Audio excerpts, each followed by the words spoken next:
Cindy A. Lewis here. Welcome. I'm so glad that you're here. Thank you for joining me for this video on Subscriber Appreciation Month and all month long. So check out the April 1st video. There is a fun challenge that you might want to participate in. So make sure you check that. Also, today's video is going to be upcycling some book pages. You'll need book pages, you'll need maybe a little ink, you'll need some buttons, and if you decide to sew, you'll need needle and thread. If you decide to no sew, which I put in my title, it's sew or no sew, that is the question. It is up to you. You can use glue. And we're going to make these really, really cute flowers. These are so fun for your junk journals, and you're gonna love them. I did record this about a year ago, and I thought I would just redo it so that you have it fresh and you can use it for your journal. So I hope that you will enjoy this video. Let's get into it. I have cut out a number of these. As you can see, those are the flowers to put together. I am going to use a heart punch. It makes it so much easier. There we go. All right. So get your trimmer out or measuring.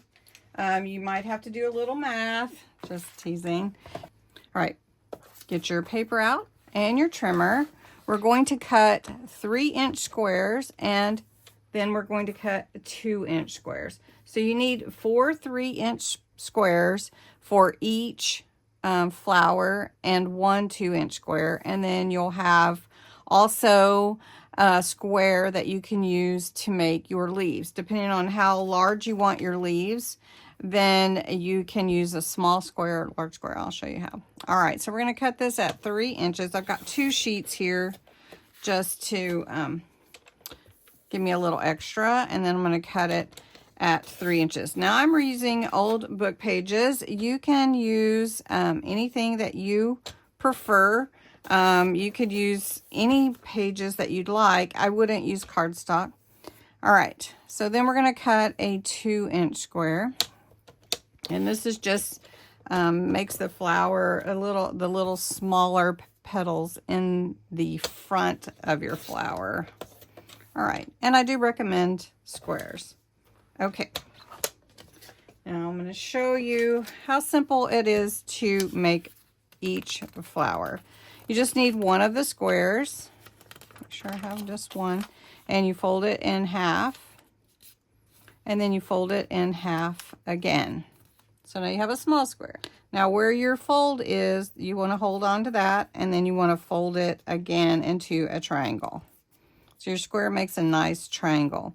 Now if you have a heart punch, this is a really simple way to make your petals, is to put your paper, your triangle in there, and don't cut the center. And then you just want to punch that out. When you do that, you come up with one of your first layers, just like that. So cute. All right, I will show you once again.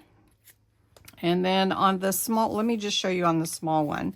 It is a little bit harder to get in the punch just because it is so tiny, but it does work.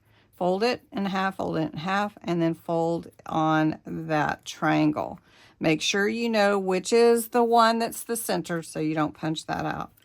Then just slide your paper in here, and again, it is a little bit fun to play with to get into a punch this size because the paper is small. And I'm just going to take my pokey tool and line it up a little bit. Let's get it down. There we go. And then just punch. And then what that does is it makes the little bit smaller for the center. It makes a really cute little flower. All right.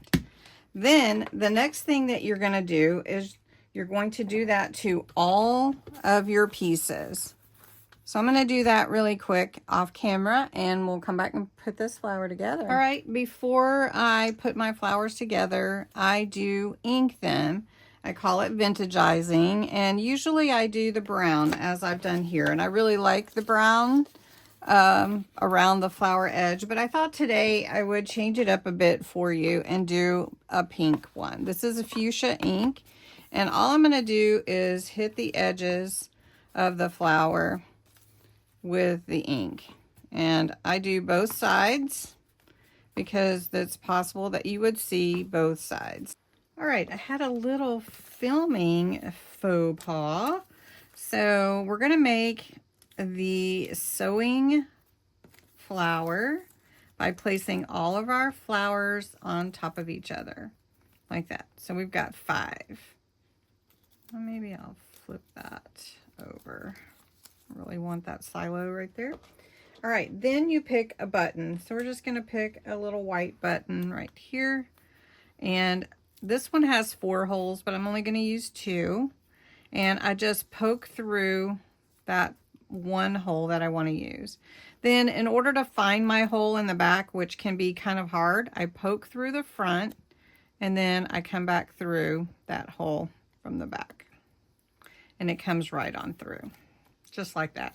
It's really easy to put together your sewing flower, and you can put glue when you tie your ends together, but I have not had any of my flowers come apart, so I don't know that you necessarily need to put glue on your thread, but if you feel more comfortable doing that, I have done it in the past as well, feel free to do that.